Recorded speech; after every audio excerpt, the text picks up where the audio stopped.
আমার হাসান হোসাইন রাদিয়াল্লাহু তাআলা আনহুমা, যাদের নাম দুটাও আমার আল্লাহ বাবা নিজেই রেখেছিল। ফাতেমার নামটাও আল্লাহ নিজে রেখেছিল, আর হাসান হোসেনের নামটা আল্লাহ চয়েস করে রেখেছিল। সাপার ও সাব্বির। ও বাবা, এ হাসান হোসেন পিতা পেরে দুই ভাই মদিনা শরীফে জন্ম লাভ করেছে বাবা। বড় বেটা পয়দা হলো রমজান মাসের 15 তারিখে 3রা হিজরিতে, আর জন্ম হলো রে বাবা শাবান চাঁদের 5 তারিখে। শাবান চাঁদের 5 তারিখে পিতা পেরে দুই ভাই, পিতা পেটে দুই ভাই, এত মোহাম্মত ভাইয়ে ভাই বাবা, কোনদিন ঝগড়া ঝামেলা তাদের হয় না। এই মুসলমানেরা যে দোয়া করেছে আল্লাহ তাআলার কাছে কবুল করে নিয়েছে বাবা। হাজার হলো আমার নবীর নাতি গো, আমার মা বোনেরা, এই দোনো ভাই একের চোখের পানি ফেলাতে ফেলাতে বাবা আম্মার কাছে চলে আসলো। মা ফাতেমা জাহরা রাদিয়াল্লাহু তাআলা আনহার কাছে চলে আসলো। বলে মা গো, একটা কথা বলতে চাই। মা বলে বেটা একটা করে 1000টা বল। আমি তোদের জন্ম তোকে মা আমার কাছে বলবি না তো কাকে বলবি রে বেটা? আমি মারা গেলে তোরা কাউকে বলতে পারবি না বেটা, খোলসা করে তোরা বল। দুই বেটা বলে মা আজ মদিনার আকাশে আজকে সেই ঈদের চাঁদ দেখা গেছে মা, তাই ঈদের চাঁদ দেখা গেছে, আমরা একটা কথা বলবো, ঈদ মানে খুশি, আমাদেরকে নতুন পোশাক হবে না, আমাদেরকে নতুন পোশাক হবে না। আনা যেমনি বলা খাতুনে জান্নাত বলল বেটা কেন হবে না? নিশ্চয় তোমাদেরও হবে রে বেটা। হবে? বলে মা এটা কি করে সম্ভব? আমরা না হয় বললাম, তুমিও বললা, এটা সম্ভব কি করে? কাপড় কিনা হলো না, কাটা হলো না, দর্জিকে দেওয়া হলো না, সেলাই হলো না, এটা কি করে সম্ভব মা? মা বলল বেটা তোদের দর্জি হলো আলাদা। একটু জোরে বলে সুবহানাল্লাহ।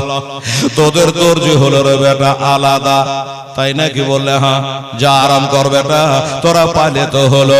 বেটারাকে বিদায় করে দিয়া খাতুনে জানা শেষ দায় পড়ে কাঁদে আল্লাহ তাআলার কাছে, আল্লাহ ফাতেমা লাজ রক্ষা করো মাওলা, আমি জীবনের নামাজ কাজা করি নাই গো মাওলা।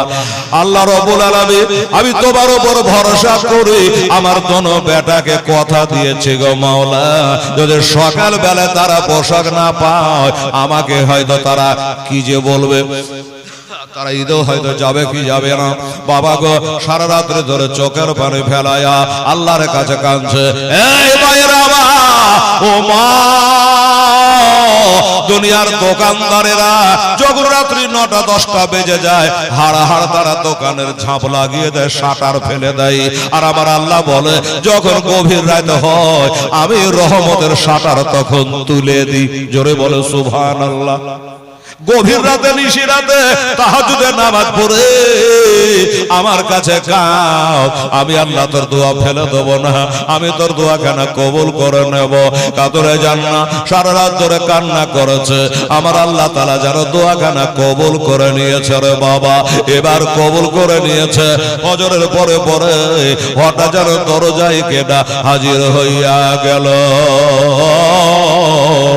আওয়াজ দিচ্ছে বাবা। কাতরে জান্নাত বলে কে আছো ভাই? কারে চাই? কার সাথে দরকার? কি ব্যাপার এত ভোরে ভোরে ফাতেমার দুয়ারে কেন?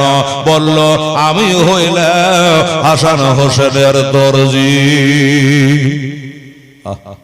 হাসান হোসেনের দর্জি? বললে হ্যাঁ আমি হাসান হোসেনের দর্জি।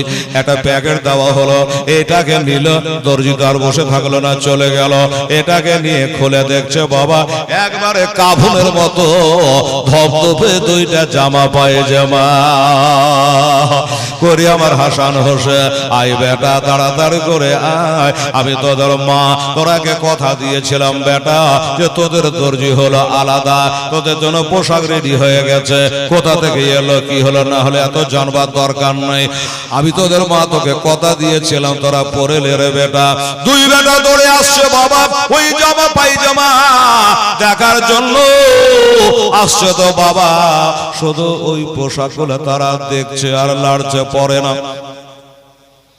আর এক দরজা দিয়ে আমার দিনের নবী মুস্তাফা এসে হাজির, আমার নবী এসে হাজির। কি হলো রে ভাই? তোর মা পোশাকের ব্যবস্থা করে দিয়েছে, তোরা পড়লে নামাজ পড়তে যাওয়া লাগবে, ঈদের নামাজ বলে কথা। ও বাবা গো, কিছু নামাজ আছে কাজা হলে আদায় হয় না, যেমন জুম্মার নামাজ ছুটে গেলে আর কাজা আদায় হবে না, জোহর পড়া লাগবে। ঈদ বকরাইদের নামাজ যদি কাজা হয়ে যায় আর আদায় হবে না, আদায় হবে না, জানাজা ছুটে গেলে আর হবে না। তাই ভাই তোরা পোশাকটা পরলে কেন তোরা পরছিস না? বলে না না গো, এই জন্য পরছি না, এই কালারটা আমাদের চয়েস না, এই কালারটা আমাদের চয়েস না। বললো তা কেমন কালার তোরা নিবি? বলে না না জান, আমরা বড় ভাই বলেছিল আমি সবুজ নেব, আর ছোট ভাই হোসেন বলেছিল আমি লাল নিব। এই কথা বলে বাবা খাতুনে জান্নাতের চোখে পানি। আল্লাহ, বেটা তোরা কাল কেন কথাটা বললি না রে? মনের কথা আমি তাই বলে আল্লাহর কাছে দরখাস্ত করতাম। চলে এসেছে আর সময় বেশি না ঈদের নামাজের, আর তোরা হঠাৎ করে এখন সবুজ আর লালের বয়ান ধরলি তো কি করা যাবে? আমার নবী বলে মা, আমি যেখানে হাজির হয়ে গেছে, আমি যেখানে উপস্থিত হয়ে গেছে, এইখানে তোমার আর টেনশন করবার কিছু নাই, এইখানে তোমার কোনো চিন্তা নাই। এক কাম করো, লোটাই করে একটু পানি নিয়ে আসো। লোটাই করে পানি আনলেন। আমার দিনের নবী মুস্তাফা মুর্তাজা মোনাক্কা তোহা ইয়াসিন সাল্লাম ওই লোটার পানি নিয়ে একটু পানি নিয়ে বাবা একটা জামা পায়জামা ছিটিয়ে দিয়েছে, আর যেমনি বাবা ছিটিয়ে দেওয়া ভাষণ করে সবুজ হয়ে গেল। জোরে বলে সুবহানাল্লাহ। ওই পানি ওই টাইমে আর একটাতে যেমন ছিটিয়ে দেওয়া, এটা যেন রক্তের মতো লাল হয়ে গেল। যেমন লাল হয়ে গেছে, দুই ভাই তো খুশি হয়ে গেছে, কিন্তু আমার নবীর জানতে বাকি নাই গো আল্লাহ রব্বুল আলামিন, আমার বড় নাদের মুখ থেকে সবুজ কেন বার হলো? এই যে বিষ পানে সবুজ হয়ে যাবে, ব্যবসা হয়ে যাবে, আর আমার হোসেন কারবালার মাঠে রক্তে লালে লাল হয়ে যাবে। এইটা নবীর জানতে বাকি নাই। কেননা বাবাকে যেদিন আমার দয়ার নবী মায়ার নবী হোসাইনকে পেলে তার সাথে সাথে মৃত্যুর সংবাদ দেওয়া হয়েছিল। এক মুষ্টি মাটি নিয়ে এসে আমার নবীকে দিচ্ছেন আল্লাহর ফেরেশতা জিবরাইল সাল্লাম। বলে হুজুর এই মাটি গালালে, বলে এই মাটি গলা কোথাকার মাটি?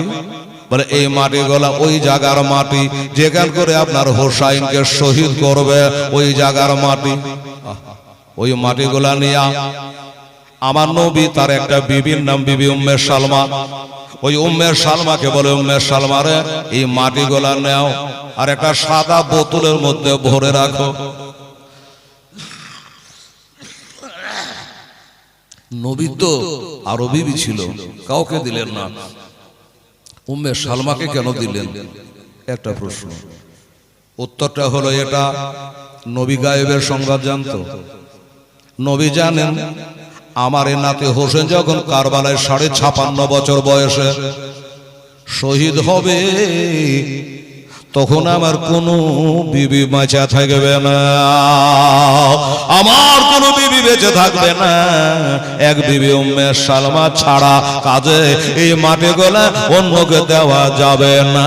তাই উম্মে সালমাকে দিয়েছিল আর বলেছিল বিবি রে এই মাটি গোলা একটা সাদা বোতলে ভরে রাখো, যেদিন দেখবে রক্তে আকার ধারণ করেছে সেদিন তুমি ইন্নাল্লাহ পড়িও, আর জানিও আমার নাতি হোসেন কারবালা শহীদ হয়ে গেছে। কাজে নবী আমার জানতে বাকি ছিল না যে এদের মুখ থেকে এই ভাষাটা কেন বার হলো, সবুজ আল্লাহ। যাই হোক বাবা, আমরা হয়তো বলবেন যে হেলাল আমরা তো শুনেছি জান্নাত থেকে লাল আর সবুজ এসেছিল, থাকতে পারে কোনো কেতাবে, আমি অস্বীকার করছি না। তবে আমি যেটা বললাম এটা কোন কেতাবে আছে, জামিউল মুজাজাত কেতাবের মধ্যে বয়ানটা দিয়েছে, নবীর মজেজা দিয়ে খালি বইটা লেখা। যাই হোক বাবা, এবার দুই ভাই পায়জামা জামা পরে নিল, পায়জামা পরে নিল, এবার যাবে ঈদগাহের মাঠে নামাজ পড়তে। বাবা এ নামাজ যেন ছুটে না যায়। আমার নবী দেখলো জান্নাতের জামা পায়জামা পরে জান্নাতি নওজওয়ানদের সর্দার কি দেখি আজ আমি হারতে দেব না।